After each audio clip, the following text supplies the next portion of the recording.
The afternoon I came home to find my wine barrels padlocked inside my own garage was the moment I realized the Silverwood Estates HOA had officially lost their minds. I stood there in my driveway, keys dangling uselessly in my hand, staring at the industrial-grade lock hanging from my garage door handle. My name is Frank Ingram, and I had just spent the last 3 hours driving back from Napa Valley with my business partner, discussing expansion plans for our small but growing winery operation. We had been making wine legally in California for 2 years, all proper permits in order, all state requirements met. My garage in Paso Robles served as our barrel storage facility, a completely legitimate use that the California Alcoholic Beverage Control had inspected and approved 6 months prior. The lock was thick, silver, and had a laminated tag zip tied to it. I ripped it off and read the typed message. Property secured due to unapproved commercial activity. Contact AOA board immediately. Deborah Whitmore, AOA president. My phone was already in my hand before I finished reading. I dialed the number listed on the tag, my jaw clenched so tight I could hear my teeth grinding. The line rang 4 times before a woman answered with a sugar-sweet voice that immediately set my nerves on edge. Silverwood Estates HOA, this is Deborah speaking. This is Frank Ingram from 2847 Vineyard Lane. Why is there a lock on my garage? Oh, Mr. Ingram. Her tone shifted from sweet to condescending in a heartbeat. I am so glad you called. The board has been trying to reach you all week about your illegal business operation. Illegal, I nearly shouted. I have every permit required by the state of California. My winery is completely legal. Perhaps legal by state standards, Mr. Ingram, but you are in violation of our community covenants. Section 12, paragraph 4 clearly states that no commercial enterprises may be operated from residential properties. We have received multiple complaints about delivery trucks, the smell of fermentation, and general traffic disruption. I took a deep breath, trying to keep my composure. I reviewed the HOA rules before I started my business. There is nothing in the covenants that prohibits home-based businesses as long as they do not create excessive noise or disturbance. I have 4 barrels in my garage. 4. There are no customers coming to my house, no retail sales, nothing that creates traffic. The delivery trucks come once every 3 months. The board disagrees with your interpretation, Deborah said primly. Until this matter is resolved, your garage will remain secured. We cannot allow residents to simply do whatever they please without regard for community standards. You cannot lock up my property. That is illegal. We have every right to enforce our covenants, Mr. Ingram. I suggest you review Section 22 regarding enforcement procedures. The lock will remain until you remove your commercial equipment or until the board votes to allow your operation. Have a good day. She hung up before I could respond. I stood there holding my phone, rage building in my chest like a pressure cooker about to explode. My wine barrels were inside that garage. Barrels containing thousands of dollars worth of aging Cabernet Sauvignon that needed to be monitored, rotated, and topped off regularly. Wine is a living thing. It requires constant attention during the aging process, and I had just been locked out of my own facility by some power-hungry HOA president who probably could not tell the difference between a Pinot Noir and a bottle of grocery store grape juice. I called my business partner, Marcus Chen, and explained the situation. Marcus had been my friend since college, and we had started our winery, Valley Ridge Vintners, as a passion project that had slowly evolved into a legitimate business. He handled sales and distribution while I managed production and viticulture. They did what? Marcus sounded as incredulous as I felt. Can they even do that? I have no idea, but I am about to find out. I was already walking back to my truck. I am going to find a locksmith and get into my garage. Those barrels need attention. Wait, Frank, think about this. If you cut their lock, they might claim you are destroying HOA property or something. These people are crazy enough to call the cops. He had a point. As much as I wanted to grab some bolt cutters and solve this problem immediately, I needed to be smart about it. Fine. I am calling a lawyer. This cannot possibly be legal. I spent the rest of the afternoon on the phone with 3 different attorneys who specialized in HOA disputes. The third one, a sharp woman named Patricia Gonzalez, actually gave me some useful information. Mr. Ingram, California law is very specific about HOA enforcement actions. They can fine you, they can place a lien on your property if you refuse to pay fines, but they absolutely cannot physically prevent you from accessing your own property. What they have done is called self-help enforcement, and it is explicitly illegal under California Civil Code. So I can cut the lock? Technically yes, but I would recommend a different approach. Document everything, take photos, and file a formal complaint with them demanding immediate removal of the lock. Give them 24 hours to comply, then inform them you will involve law enforcement if they refuse. Meanwhile, I would strongly suggest contacting the California Alcoholic Beverage Control. If your winery operation is properly licensed, they have a vested interest in ensuring you can access your facility. That last part hit me like a lightning bolt. The ABC was notoriously protective of licensed wineries in California. The state's wine industry generated billions in revenue, and the regulatory agencies took their oversight seriously. If the HOA was interfering with a state-licensed operation, that could be a much bigger problem than a simple property dispute. I spent the next 2 hours taking detailed photographs of the lock, the tag, and my garage door. I documented the time, date, and exact wording of everything. Then I sat down and drafted a formal letter to the HOA board, citing the specific California civil codes that prohibited their actions and demanding immediate removal of the lock. I sent it via email with read receipts and also printed a copy to hand deliver. The HOA office was located in a small building near the community pool, a bland beige structure that matched the bland beige mentality of the people who ran it. I walked in at 5 o'clock just before closing time and found Deborah Whitmore sitting behind a desk covered in stacks of paper and a laptop with far too many motivational cat posters visible on the wall behind her. Deborah looked exactly like I expected. She was somewhere in her mid-50s with short blonde hair cut in what I could only describe as a "can I speak to the manager" style, and she wore a cream-colored cardigan over a floral blouse. Her expression when she saw me was equal parts annoyed and smug. "Mr. Ingram, I did not expect to see you here. I am here to hand deliver this." I placed the letter on her desk. "This is a formal demand for immediate removal of the lock on my garage. What you have done is illegal under California Civil Code Section 5610, which prohibits HOAs from using self-help enforcement methods. You have 24 hours to remove the lock or I will involve law enforcement." She barely glanced at the letter. "Mr. Ingram, you seem to be under the impression that you can simply ignore our community covenants. The board has voted and your operation is not permitted. Until you comply, the lock stays. The board has no authority to prevent me from accessing my own property. We have every authority to enforce our rules. Not by breaking the law, you don't." I kept my voice level, though it took considerable effort. "Remove the lock by tomorrow at 5 p.m., or I will have the police remove it for you. You do what you feel you need to do, Mr. Ingram." She picked up the letter and dropped it in her trash can without reading it. "But that lock is not coming off until you remove your commercial operation from this residential community." I left before I said something I would regret. Back in my truck, I called Patricia Gonzalez and told her what had happened. "She threw the letter in the trash right in front of you, without even reading it." Patricia was quiet for a moment. "Okay, that is actually good for us. It shows willful disregard for legal process. File a police report tonight. Explain that you are being prevented from accessing your state-licensed business facility. Then first thing tomorrow morning, call the ABC.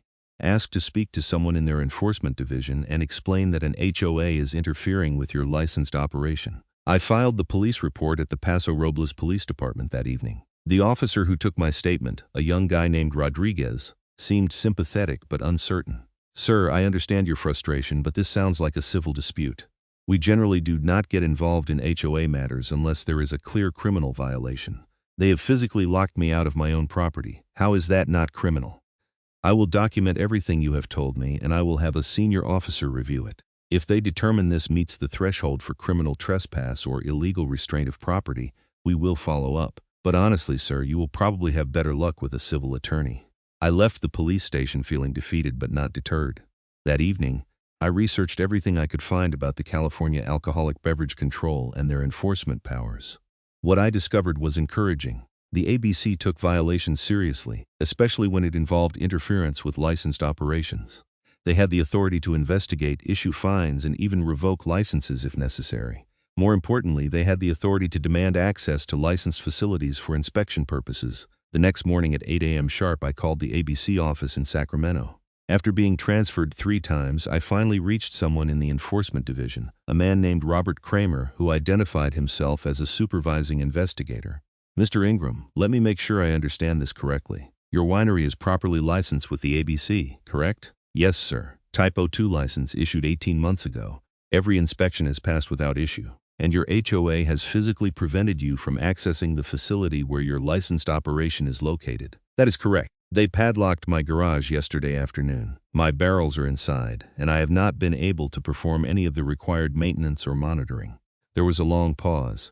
"Mr. Ingram, I need to be very clear about something. When you received your license, you entered into a regulatory relationship with the state of California. We have an obligation to ensure that all licensed facilities are operating in compliance with state law. If someone is preventing you from accessing your facility, that is preventing us from performing our regulatory duties. That is a serious problem." My heart rate picked up.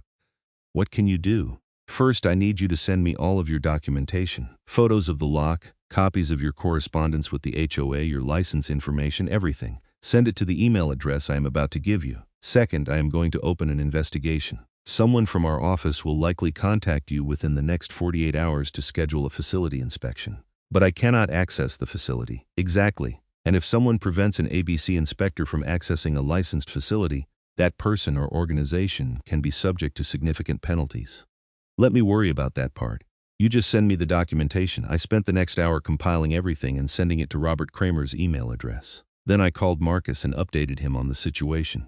Dude, you got the ABC involved? That is nuclear. The HOA went nuclear when they locked up our product, I shot back. I am just responding appropriately. Fair enough. What do you need from me? Keep an eye on the news. If this blows up, we might get some publicity. Could be good for business, could be a nightmare. Either way, we need to be ready. The deadline I had given the HOA came and went. By 6 p.m., the lock was still on my garage door. I documented it with more photos, noted the exact time, and sent updated information to both Patricia Gonzalez and Robert Kramer. Then I sat down on my front porch with a beer and waited to see what would happen next. The following morning, I was awakened by a pounding on my front door. I stumbled downstairs in sweatpants and a t-shirt, squinting against the bright sunlight as I opened the door. Two people stood on my porch. One was a woman in a business suit carrying a leather portfolio. The other was a uniformed officer from the California Department of Justice. Bureau of Investigation. Frank Ingram? The woman asked. That is me. I am Jennifer Castillo, inspector with the California Alcoholic Beverage Control. This is Officer Thompson from the Bureau of Investigation. We are here to conduct a facility inspection of your licensed winery operation. I blinked, still not fully awake. Right now? Yes, sir. We attempted to schedule this in advance, but given the nature of the complaint you filed, we decided an immediate inspection was warranted. May we see your facility? I cannot access it. The HOA has it locked. Jennifer Castillo's expression did not change, but something hardened in her eyes. Show me. I led them around to the garage. The lock was still there, looking even more offensive in the morning light. Jennifer took several photographs with her phone while Officer Thompson examined the lock itself. This is your garage? Jennifer asked. Yes, madam, this is my property. The lock was placed there by the HOA without my permission. And your barrels are inside? 4 barrels of Cabernet Sauvignon, currently in their second year of aging. They need to be monitored and topped off every 2 weeks. I have not been able to access them for 3 days now. Jennifer made notes on a tablet she pulled from her portfolio. Mr. Ingram, I need you to open this garage so I can perform my inspection. I cannot. I do not have a key to that lock. Then remove the lock. The HOA will claim I am destroying their property. Mr. Ingram, you are legally obligated to provide access to your licensed facility when an ABC inspector requests it. If you refuse, I can suspend your license pending investigation. I am ordering you to provide access now. I looked at Officer Thompson. You are here as a witness? I am here to ensure the inspection proceeds lawfully, he said neutrally. That was all the authorization I needed. I went to my truck and retrieved a bolt cutter from the toolbox in the bed. The lock was heavy duty, but the bolt cutter was up to the task. It took 2 hard squeezes, but the shackle snapped with a satisfying crack. I pulled the lock free and lifted my garage door. The familiar smell of oak and aging wine washed over me. My 4 barrels sat in their racks exactly as I had left them, looking undisturbed. Jennifer and Officer Thompson entered the garage, and she began her inspection. She checked the temperature monitors, examined the barrels, and reviewed the log sheets I kept tracking every maintenance activity. Everything appears to be in order, she said after about 20 minutes. Your facility meets all ABC requirements. However, I am concerned about the access issue. Mr. Ingram, the state requires that you maintain unrestricted access to your facility at all times. If you are unable to guarantee that, we may have to reconsider your licensing. The HOA is the problem, not me. I understand that, which is why I am going to be speaking with them next. She handed me a business card. If anyone interferes with your facility again, call me immediately. In the meantime, I am issuing a formal notice to your HOA that interference with a state-licensed facility is a violation of California alcoholic beverage laws and is subject to civil penalties of up to $10,000 per violation. Per violation, each day they prevent access could be considered a separate violation, and if their actions result in damage to your product, they could be held financially liable for that as well. Officer Thompson pulled out a notebook. I am going to need the contact information for your HOA board president. This may also be a matter for the district attorney's office. Interference with a state regulatory inspection is a criminal offense under California law. I provided them with Deborah Whitmore's information, barely able to suppress a grin. The tables were turning and I was here for every moment of it. After Jennifer and Officer Thompson left, I spent an hour checking my barrels, topping them off, and making sure everything was functioning correctly. The wine had not been damaged, thank goodness, but another week without attention could have been disastrous. Wine is particular. Temperature fluctuations, improper humidity, lack of topping, all of these things can ruin months or years of work. I had just finished when my phone rang. It was Marcus. Dude, you will not believe what just happened. I got a call from some inspector lady asking about our distribution records and sales volumes. What is going on? I explained the morning's events. Marcus whistled low. Man, you really went for the throat on this one. They locked up our product. What did they expect me to do? Just roll over? No, I am not criticizing. I am impressed. When do you think we will hear back? No idea. But I have a feeling things are about to get very interesting. I did not have to wait long. That afternoon I received a call from a number I did not recognize. When I answered, an official-sounding voice identified himself as Deputy District Attorney Michael Brennan from the San Luis Obispo County District Attorney's Office. Mr. Ingram, I am calling regarding a complaint filed by the California ABC concerning interference with a licensed facility. I have been reviewing the case and I would like to ask you some questions. We spent 30 minutes going over everything that had happened. The Deputy DA was thorough, asking about dates, times, exact words spoken, and any witnesses to the various interactions. He seemed particularly interested in Deborah throwing my letter in the trash. And she did this while you were standing there watching? Yes, sir. She pulled it off her desk and dropped it straight in the trash without reading it. That demonstrates willful disregard for legal process. Mr. Ingram, I want to be clear that this is still in the preliminary investigation phase, but based on what you have told me and what the ABC has reported, there may be grounds for criminal charges. At minimum, the HOA's actions appear to constitute unlawful restraint of property and interference with a regulatory inspection. The ABC is also pursuing civil penalties through their administrative process. What does that mean for me? It means you should continue documenting everything. Do not retaliate or escalate the situation, and let us handle the enforcement side. If the HOA contacts you, be polite but firm and refer them to the ABC. Do not get into arguments or confrontations. Understood? Understood. After hanging up, I sat in my living room feeling a strange mixture of vindication and anxiety. This was escalating beyond a simple neighborhood dispute. State agencies were involved, potential criminal charges were being discussed, and I was right in the middle of it. Part of me felt satisfied that the HOA was finally facing consequences for their overreach. Another part of me worried about what would happen next. I did not have to wait long to find out. The next morning I found a notice taped to my front door. It was on official HOA letterhead and was signed by Deborah Whitmore. The notice informed me that I was being fined $500 for destruction of HOA property, meaning the lock I had cut off my garage. It also stated that if I did not cease my commercial operation immediately, the fine would increase by $100 per day. I photographed the notice and immediately sent it to Jennifer Castillo, Patricia Gonzalez, and Deputy DA Brennan. Then I went about my day, refusing to let the HOA's intimidation tactics affect me. That afternoon, I received a call from Jennifer Castillo. Mr. Ingram, I have received your latest documentation. I want you to know that this morning, I personally served notice to the Silverwood Estates HOA that they are under investigation by the ABC for interference with a licensed facility. I also informed them that any further interference will result in immediate penalties. The response I received was less than cooperative. Let me guess, Deborah told you where you could stick your notice? Something along those lines, yes. She insisted that the HOA has the authority to regulate business operations within the community, and that the state has no jurisdiction over private community rules. I explained to her that when those rules interfere with state-licensed activities, jurisdiction absolutely applies. She was not interested in hearing it. So what happens now? Now we move forward with the administrative penalty process.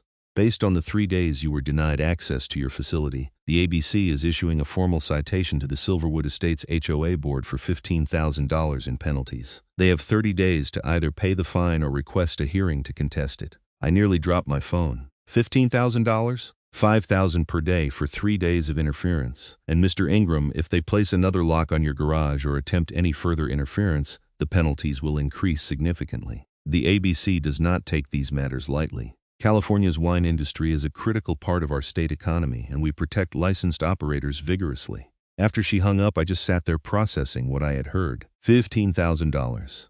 The HOA had gone from trying to fine me $500 to facing a state-issued penalty 30 times that amount. And Deborah Whitmore, with her condescending attitude and her blatant disregard for the law, was about to learn a very expensive lesson about consequences. The HOA's response came faster than I expected. 2 days later, I received a certified letter from a law firm in San Luis Obispo representing the Silverwood Estates HOA. The letter was full of legal jargon, but the basic message was clear. The HOA denied any wrongdoing, claimed they had the right to enforce their covenants, and demanded that I cease my commercial operation immediately or face further fines and potential legal action. I forwarded the letter to Patricia Gonzalez, who called me within an hour. "Frank, they are doubling down. This is either incredibly stupid or incredibly arrogant. Probably both. What should I do?" "Nothing. Let them dig their hole deeper. The ABC has already issued their citation, the DA is investigating, and they are sending you threatening letters. Every piece of correspondence they send just strengthens your position. Keep copies of everything, but do not respond directly. Let me handle any communication with their attorney. Are they going to try to lock up my garage again? I doubt it. Not after the ABC got involved. But if they do, you call me, call Jennifer Castillo, and call the police. Do not engage with them directly." The next week was relatively quiet. I continued my normal operations, checking my barrels, meeting with Marcus to discuss our upcoming harvest, and trying to ignore the ongoing drama. But I could feel the tension in the neighborhood. Other residents started giving me strange looks when I checked my mail or walked my dog. Word had clearly spread that I was in a fight with the HOA, and not everyone was supportive. One evening, my neighbor from across the street, a retired engineer named Tom Hutchins, knocked on my door. "Frank, can we talk for a minute?" "Sure, Tom. Come on in." We sat in my living room, and Tom looked uncomfortable. "Look, I am not here to take sides, but I wanted to give you a heads up. Deborah has been going door to door trying to rally support against you. She is telling people you are running an illegal business, bringing down property values, and refusing to follow the rules. Some folks are buying it. I appreciate the warning. For the record, my business is completely legal. The state of California has licensed and inspected it. The HOA is the one breaking the law here. I believe you. I have lived here for 12 years, and I have seen Deborah pull this kind of thing before. She gets an idea in her head about how things should be, and she will not let it go. Last year she tried to fine the Johnsons for painting their house trim the wrong shade of white. The wrong shade. It took them 6 months to fight it. How did that turn out? The Johnsons eventually won, but it cost them thousands in legal fees. Deborah backed down at the last minute before it went to court. She always backs down right before consequences actually hit her. That is her pattern. Well, this time the consequences are already here. The state has fined the HOA $15,000. Tom's eyes widened. Seriously? Seriously. And if she keeps pushing, it is going to get worse. Good. Maybe someone finally standing up to her will put an end to this nonsense. Just watch your back, Frank.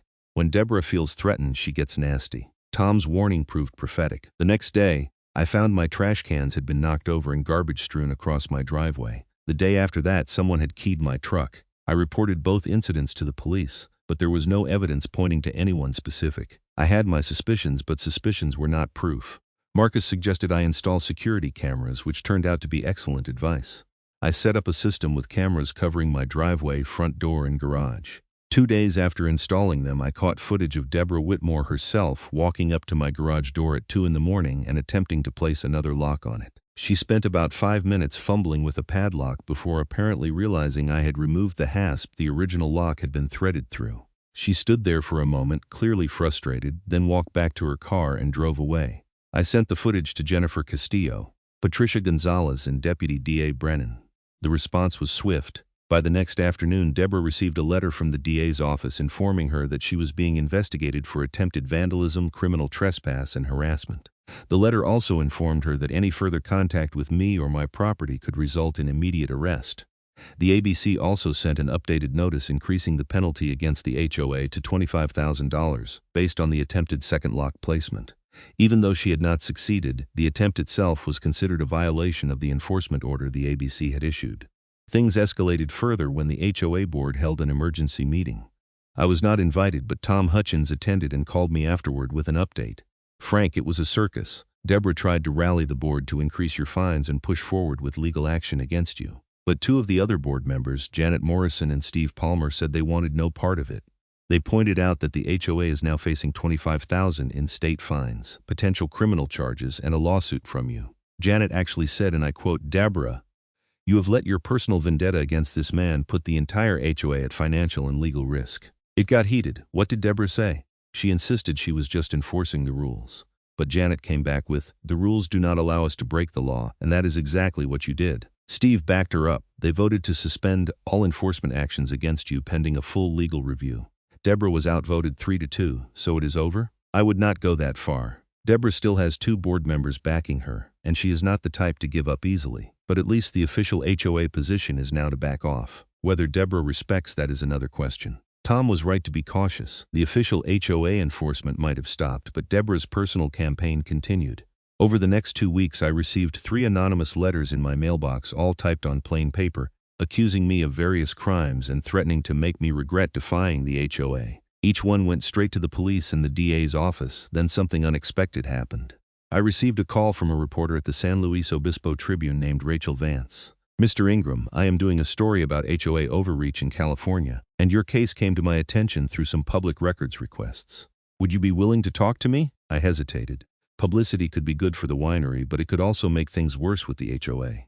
"Can I ask what angle you are taking with the story?" "I am looking at patterns of HOAs in California exceeding their authority and the legal consequences they face. Your case is particularly interesting because it involves state regulatory agencies pushing back. I have already spoken with the ABC and the DA's office. Both confirmed that they are pursuing actions against your HOA. What do you need from me? Your perspective.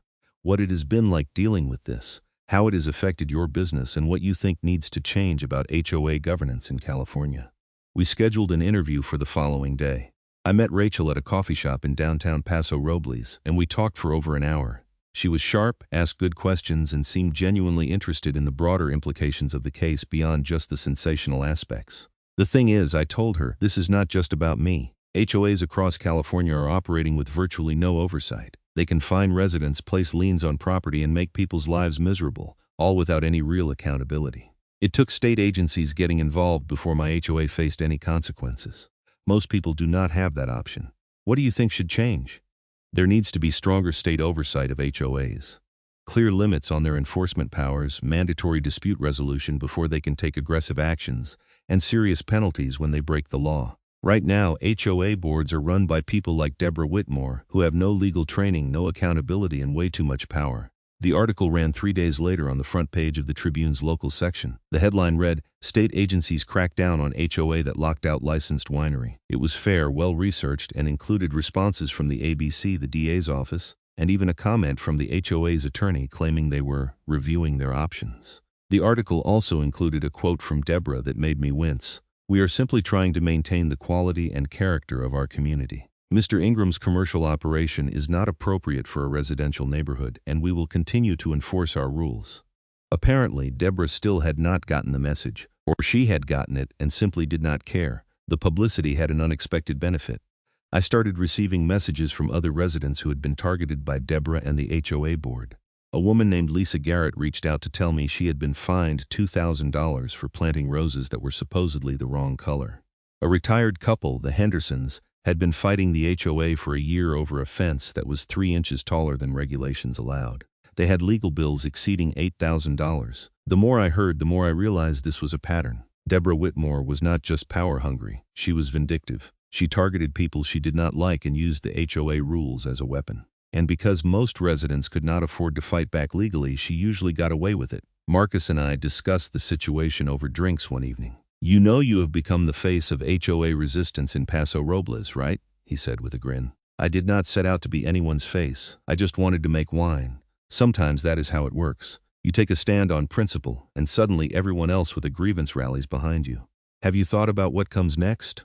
"Honestly, I am just waiting for the ABC and the DA to finish their processes. Once the HOA pays their fines and Deborah faces whatever consequences are coming, I am hoping this all dies down. And if it does not die down, if Deborah keeps pushing, then I guess we escalate further. But I am hoping it does not come to that." Unfortunately, hope was not enough. A week after the Tribune article ran, I received notice that the HOA was suing me. The lawsuit claimed I had defamed the HOA and Deborah personally by speaking to the press, that I was operating an illegal business, and that I owed the HOA over $3,000 in accumulated fines.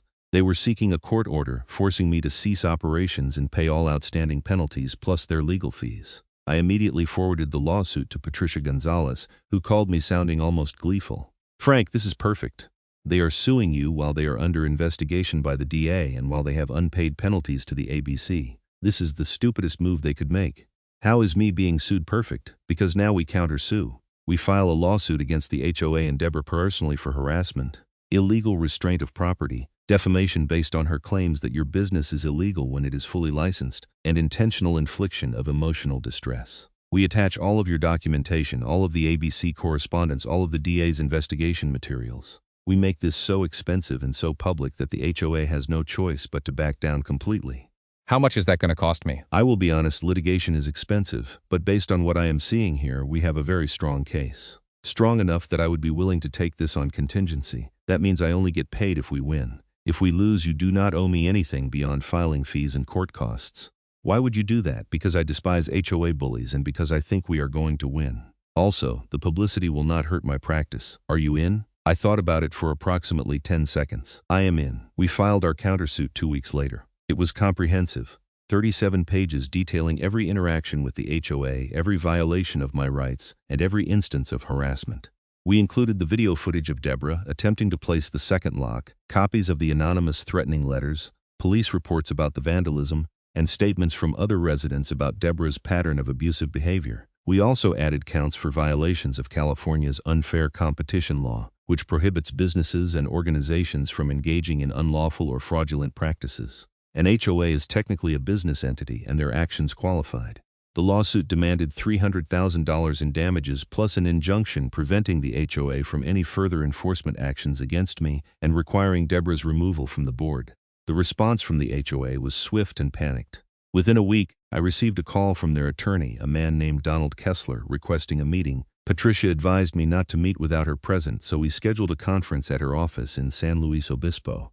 Donald Kessler showed up alone, looking stressed and carrying a briefcase that seemed too heavy for him. "Let me be direct," he said after we had all sat down. "The HOA board is interested in resolving this matter quickly and quietly. They are prepared to drop their lawsuit against Mr. Ingram, waive all fines, and agree not to interfere with his business operations going forward." "In exchange for," Patricia asked. "Mr. Ingram drops his countersuit and agrees not to pursue any further legal action against the HOA or any board members." Patricia looked at me, then back at Kessler. "That is not even close to acceptable.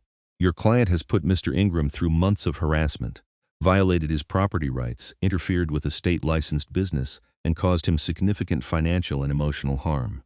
You are offering exactly what should have happened from the beginning, nothing. Where are the damages? Where is the accountability? The HOA is a volunteer organization with limited funds. A $300,000 judgment would bankrupt the association and force special assessments on every resident. Most of these people had nothing to do with what happened. Then perhaps the HOA should have considered that before allowing Deborah Whitmore to wage her personal vendetta." Kessler sighed. "What would it take to settle this?" Patricia looked at me again. "We had discussed settlement parameters before the meeting," I nodded. "First, the HOA drops all claims against Mr. Ingram with prejudice, meaning they can never be refiled. Second, the HOA pays Mr. Ingram $50,000 in damages. Third, Deborah Whitmore resigns from the HOA board immediately and is prohibited from holding any board position for the next 5 years. Fourth, the HOA amends its covenants to explicitly allow home-based businesses that comply with state and local regulations. Fifth, the HOA pays all of Mr. Ingram's legal fees. Those are our settlement terms. Non-negotiable." Kessler wrote everything down, his expression growing more pained with each point. "I will have to take this back to the board. I cannot make any promises." "You have 1 week," Patricia said. "After that we move forward with discovery, and I promise you we will make this as public and as expensive as possible." After Kessler left, I turned to Patricia.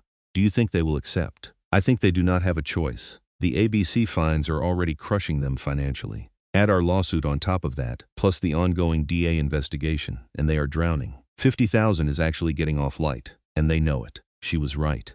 5 days later, Kessler called to say the board had accepted the settlement terms with one modification. They wanted the payout spread over 2 years instead of as a lump sum, and they wanted to reduce the amount to 35,000. Patricia countered at 45,000 over 1 year, and they accepted. The settlement documents were signed 3 weeks later. As part of the agreement, Deborah Whitmore submitted her resignation from the HOA board in writing.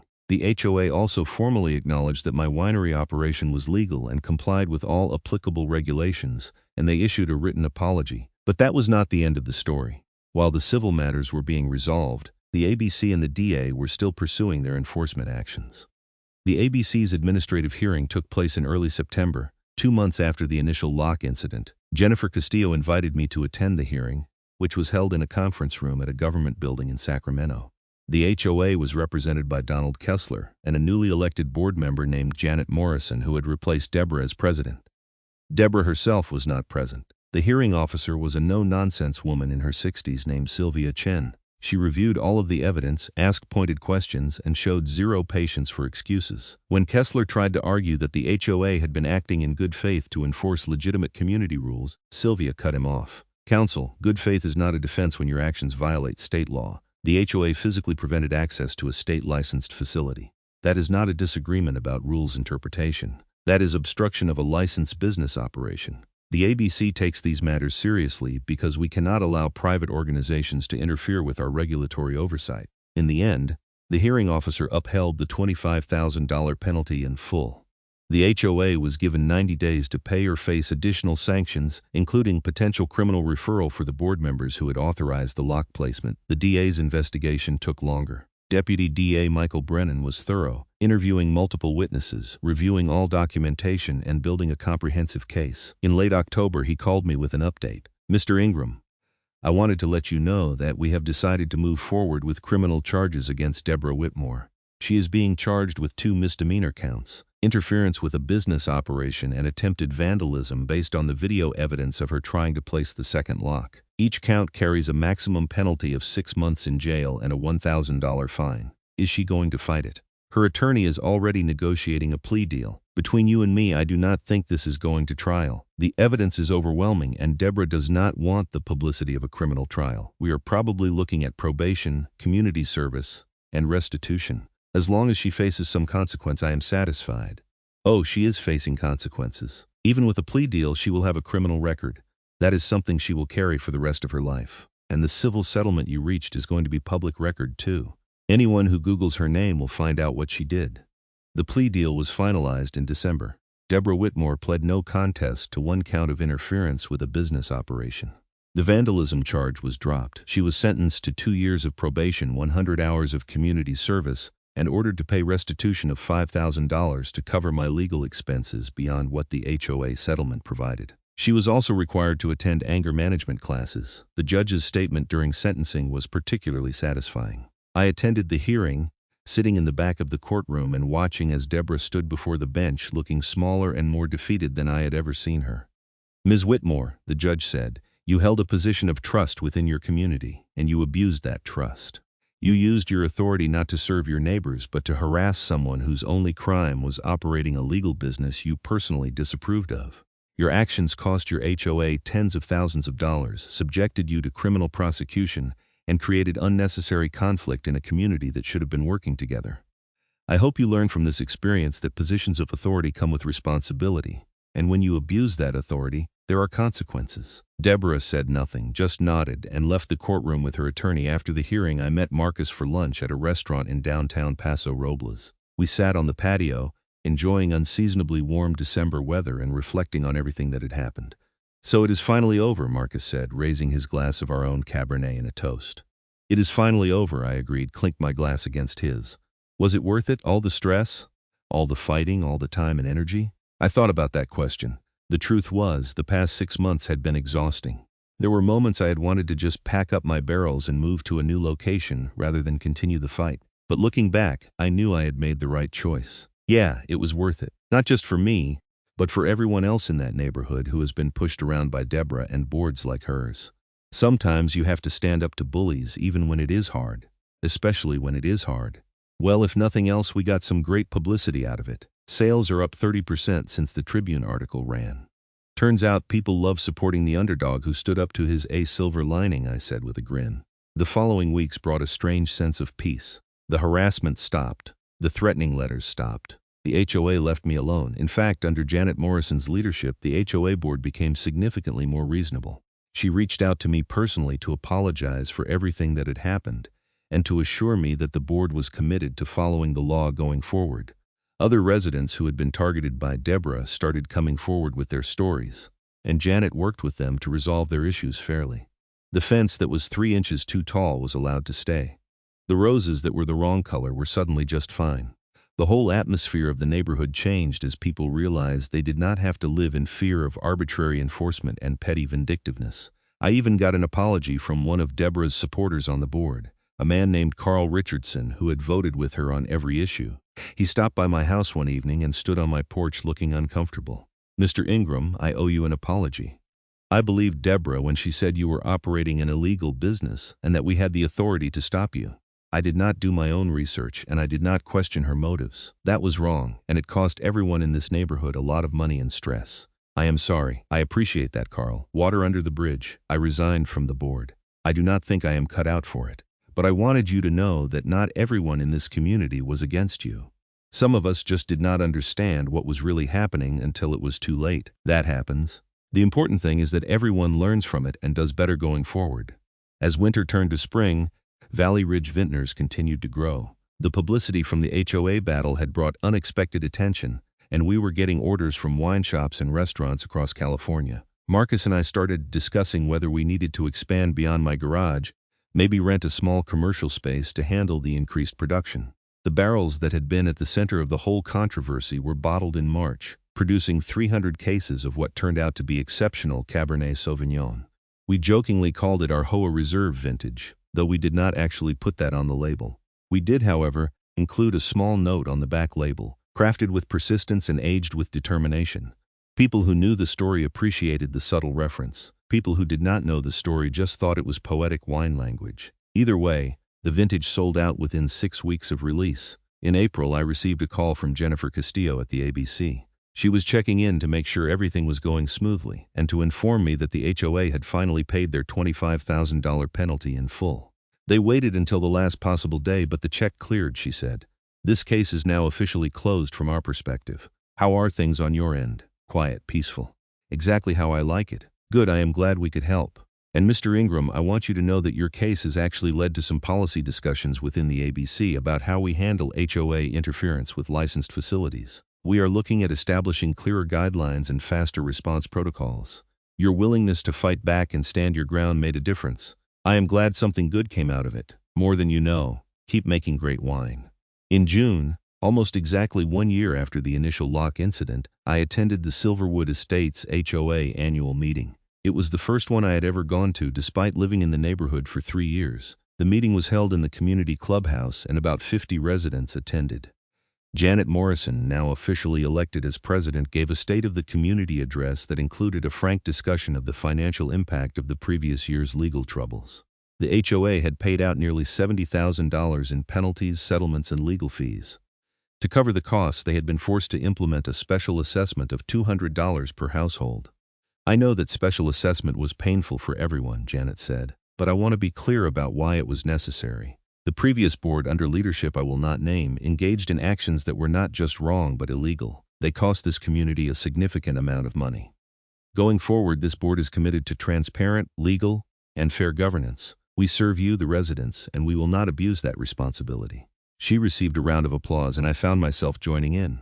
Maybe there was hope for HOAs after all, at least when they were run by people who understood the limits of their authority and genuinely wanted to serve their community rather than control it. After the meeting, several residents came up to me to say hello and thank me for standing up to Deborah. One older woman, Mrs. Patterson, gave me a hug. "You did what a lot of us were too scared to do," she said. "Thank you for having the courage." "I just wanted to make my wine," I said, feeling a bit embarrassed by the attention. Sometimes that is all it takes. Standing up for yourself can inspire others to do the same. As I drove home that evening, I reflected on everything that had happened over the past year. It had been stressful, expensive, and at times genuinely frightening. I had been harassed, vandalized, and sued. I had spent countless hours dealing with lawyers, investigators, and bureaucrats, but in the end I had won. Not just in the legal sense, but in a more fundamental way. I had stood up for my rights when it would have been easier to back down. I had fought against an unjust authority when others told me to just comply. And I had helped create change that would benefit not just me but everyone else in my community who might face similar treatment in the future. The barrels in my garage, which had been the center of the entire controversy, now held a new vintage. This year's Cabernet was fermenting slowly, developing the complex flavors that would take years to fully mature. Like the wine, the consequences of the past year would continue to develop and unfold over time. The HOA had learned that their power had limits. The state had demonstrated that it would protect licensed businesses from local interference. And I had learned that sometimes the right thing to do is also the hardest thing to do. But that does not make it any less right. As I pulled into my driveway and looked at my garage, its door standing open without any locks or chains or restrictions, I felt a deep sense of satisfaction. This was my property, this was my business, this was my right. And no HOA board, no matter how determined or vindictive, could take that away from me. The story could have ended there, with everything neatly resolved and everyone living happily ever after. But life is rarely that simple. In July, I learned that Deborah Whitmore had moved out of Silverwood Estates. According to Tom Hutchins, who still kept me updated on neighborhood gossip, she had sold her house and relocated to somewhere in Arizona. The combination of the criminal conviction, the public humiliation, and the ostracization by many of her former friends had apparently become too much. Part of me felt bad for her. Despite everything she had put me through, I did not take pleasure in seeing someone's life fall apart. But another part of me recognized that consequences are important. Deborah had spent years wielding power carelessly and hurting people without remorse. The fact that she finally faced accountability was not a tragedy, it was justice. The real test of whether anything had truly changed came in September, when a new resident moved into the neighborhood and set up a home office for his consulting business. He properly registered with the county, obtained all necessary licenses, and did everything by the book. The old HOA board would have been on him immediately with fines and threats. But under Janet Morrison's leadership, the board welcomed him and even helped ensure his home office setup complied with community aesthetic standards, without interfering with his right to operate a legal business. I ran into him at the community pool one weekend and we struck up a conversation. His name was Daniel, and he had done his research before moving in. "I read about what happened with you in the winery," he said. "That is actually part of why I chose this neighborhood. I figured if an HOA could learn from their mistakes and change their approach, that is the kind of place I wanted to live. So my nightmare became your selling point. In a way, yeah, it showed me the community could evolve. A lot of HOAs double down when they are challenged. Yours actually got better." I had never thought about it that way, but he was right. The crisis had forced the HOA to examine itself and make real changes. That was more than most HOAs ever do. As fall arrived and we began preparing for harvest, Valley Ridge Vintners was thriving. We had signed distribution deals with 3 major wine retailers in California, and Marcus was fielding inquiries from buyers in Oregon and Washington. The business that the HOA had tried so hard to shut down was succeeding beyond our initial projections. We hired our first employee, a young woman named Sarah who had just graduated from Cal Poly's wine and viticulture program. She was enthusiastic, knowledgeable, and brought fresh ideas about fermentation techniques and barrel management. Having help meant I could spend less time on the physical labor of winemaking and more time on the creative and business aspects. In November, we finally made the decision to move our barrel aging operation out of my garage and into a proper commercial space. We found a small warehouse on the outskirts of Paso Robles that had previously been used by another winery. It had temperature control, proper ventilation, and enough space to expand our production significantly. The day we moved the barrels out of my garage felt symbolic. These 4 barrels had been the source of so much conflict, had cost the HOA tens of thousands of dollars in fines and settlements, had led to criminal charges and lawsuits. Now they were just barrels, being transported to a new location where they would continue doing what they had always done, quietly aging wine. Marcus helped me load the last barrel into the truck and stood looking at the empty garage. "End of an era," he said.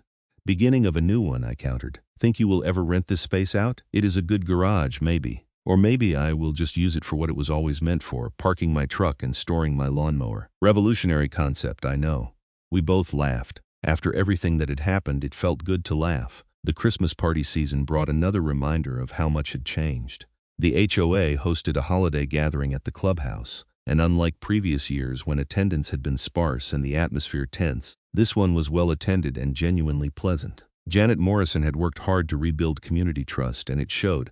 I brought several bottles of our wine to share, and people were genuinely enthusiastic about it. Even Carl Richardson, Deborah's former ally on the board, complimented the quality and said he had recommended it to his friends. "I tell them it is wine that was worth fighting for," he said, both literally and figuratively. As midnight approached on New Year's Eve, I stood on my back deck with a glass of our latest release, looking out over the neighborhood. Lights twinkled in windows, and I could hear distant laughter and celebration. This community, which had been such a source of stress and conflict just months ago, now felt like home in a way it never had before. My phone buzzed with a text from Marcus. "Happy New Year, partner. Here is to a year without HOA drama." I raised my glass to the empty air and drank to that sentiment. But even as I did, I knew that the past year had taught me something important. Drama and conflict are not always bad things. Sometimes they are necessary to expose injustice, force change, and establish boundaries. Sometimes you have to fight not because you want to, but because the alternative is accepting wrong as right. The barrels were gone from my garage, but the lessons they had taught me remained. Stand up for your rights. Do not let bullies intimidate you. Follow the law, but also demand that those in authority follow it too. And when you are in the right, do not back down just because the fight is hard. In February, I received an unexpected letter from the California ABC. It was not a notice of violation or an inspection requirement. It was an invitation to serve on an advisory committee they were forming to address HOA interference with licensed businesses. Jennifer Castillo had recommended me based on my experience and my willingness to stand up to illegal enforcement actions. I accepted the invitation. If my experience could help other small business owners avoid what I had gone through or help establish clearer guidelines for how HOAs and state agencies interact, then it was worth the time investment. The first committee meeting was held in Sacramento in March. Around the table were representatives from various state agencies, HOA management companies, legal experts, and several other business owners who had faced similar issues. As we went around the table introducing ourselves and sharing our stories, I realized just how common this problem was. I was not an outlier. I was just one of many people who had been targeted by overreaching HOAs. The committee's work would take months, maybe years, to result in any concrete policy changes. But it was a start, and starts matter. By the time spring arrived again, marking 2 years since the initial lock incident, my life had settled into a comfortable routine. Valley Ridge Vintners was profitable. My relationship with the HOA was cordial, and I had even started dating someone I met at a wine tasting event. Her name was Diana Brooks, and she owned a small restaurant in San Luis Obispo. She appreciated good wine and had no patience for bureaucratic nonsense, which made us compatible in all the ways that mattered. One evening over dinner, she asked me if I regretted anything about how I had handled the HOA situation. "Would you do it differently if you could go back?" she asked. I thought about it carefully. I do not know, maybe I would have tried harder to negotiate early on to find some compromise before things escalated. But honestly, I do not think Deborah was interested in compromise. She wanted compliance. So no, I do not think I would have done anything fundamentally different. Standing up to her was the right choice, even knowing how much stress it would cause. Even knowing that. Some things are worth fighting for. Diana reached across the table and took my hand. "That is one of the things I admire about you. You do not take the easy way out. I am not sure what happened was admirable. It was just necessary. Necessary can be admirable too." As summer approached and we prepared for another harvest, I found myself thinking less and less about the HOA drama. It had become part of my past, a story I could tell but no longer defined my present. The barrels that had been locked up were now producing their second vintage from the commercial warehouse. The wine they held was complex, balanced, and represented everything I loved about winemaking. In July, the California ABC officially released new guidelines regarding HOA interference with licensed businesses. The guidelines made it clear that HOAs could not restrict legal home-based businesses that held proper state licenses, and they established a rapid response protocol for addressing interference when it occurred. The guidelines also included mandatory mediation before HOAs could pursue legal action against licensed businesses. Jennifer Castillo called to tell me the news and to thank me for my service on the advisory committee. "You helped make this happen, Frank. These guidelines are going to protect a lot of people. I am glad I could contribute. No one else should have to go through what I went through." Agreed. By the way, I saw that Valley Ridge Vintners got a gold medal at the Central Coast Wine Competition. Congratulations. Thank you. That particular vintage is special to me for obvious reasons. The HOA reserve, the very same. Turns out adversity makes good wine. Who knew? She laughed. Well, here is hoping you never need to test that theory again. As I hung up the phone, I looked around at the warehouse space that was now our winery. Rows of barrels lined the walls, each one holding wine at various stages of development. The space hummed with the quiet activity of fermentation, the gentle sound of wine aging in oak. This was what I had fought for. Not just the right to store barrels in my garage, but the right to pursue my passion without arbitrary interference, the right to build something meaningful, the right to be left alone to do legal productive work. The HOA had tried to take that away from me, and they had failed. In failing, they had learned. In learning, they had changed.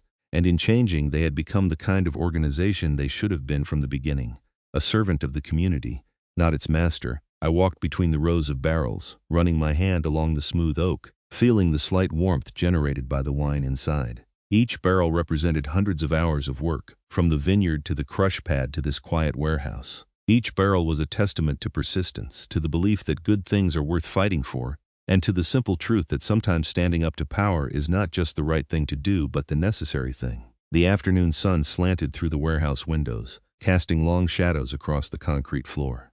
In the distance, I could hear the sound of a delivery truck approaching, bringing more grapes for the upcoming harvest. Life moved forward, the winery grew, the wine aged, and somewhere in Arizona, Deborah Whitmore was presumably living a quieter life, hopefully having learned that power without accountability is not power at all, just bullying with a gavel. I did not forgive her exactly. What she had done had caused real harm, not just to me but to everyone in the community who had to pay for her mistakes. But I did not hate her either. She was a cautionary tale, a reminder of what happens when small people get a little authority and mistake it for a license to control others. As fall arrived and harvest began in earnest, Valley Ridge Vintners was busier than ever. We crushed grapes, filled barrels, and continued the ancient rhythm of winemaking that connected us to thousands of years of human history. The work was hard, the hours were long, but the satisfaction was immense. On a cool October evening, as the sun set over the vineyards that supplied our grapes, I stood outside the warehouse with Diana and Marcus. We each held a glass of our latest release, watching the sky turn shades of orange and purple. "To survival," Marcus said, raising his glass. "To justice," Diana added. "To wine," I said, because sometimes the simplest toast is the truest. We drank, and the wine was good. It was very good. And in that moment, with friends beside me and my business thriving and the memory of locked barrels fading into history, I knew that everything I had gone through had been worth it. Not because winning feels good, though it does, but because standing up for what is right makes you a better person, even when it is hard. Especially when it is hard. The stars began to appear overhead, and somewhere in the warehouse behind us, wine continued its slow transformation from juice to something greater. That is what time and patience create. Transformation. The HOA had transformed from an oppressive force to a reasonable neighbor. The community had transformed from a place of fear to a place of cooperation. And I had from someone who just wanted to be left alone to someone willing to fight when necessary. Those transformations mattered. They mattered more than medals or sales numbers or anything else that could be measured. They mattered because they represented growth, learning, and the slow, difficult work of making the world a little bit better. As we finished our wine and prepared to head home, I took one last look at the warehouse that held my dreams in oak barrels. The building was ordinary, unremarkable from the outside. But inside, extraordinary things were happening. Wine was aging, a business was growing. And a story that had started with a padlock and ended with policy changes was proving that sometimes one person standing up can make a difference. I locked the warehouse door, set the alarm, and walked to my truck with Diana's hand in mine. Tomorrow would bring more work, more challenges, more of the endless details that running a winery requires. But tonight, I was content. The barrels were safe, the wine was aging, and no one, not any HOA board or petty tyrant or anyone else, could take that away from me. That was victory. Not the dramatic kind you see in movies, but the quiet, lasting kind that comes from knowing you stood your ground and refused to be moved. That was freedom, and that was worth every moment of the fight.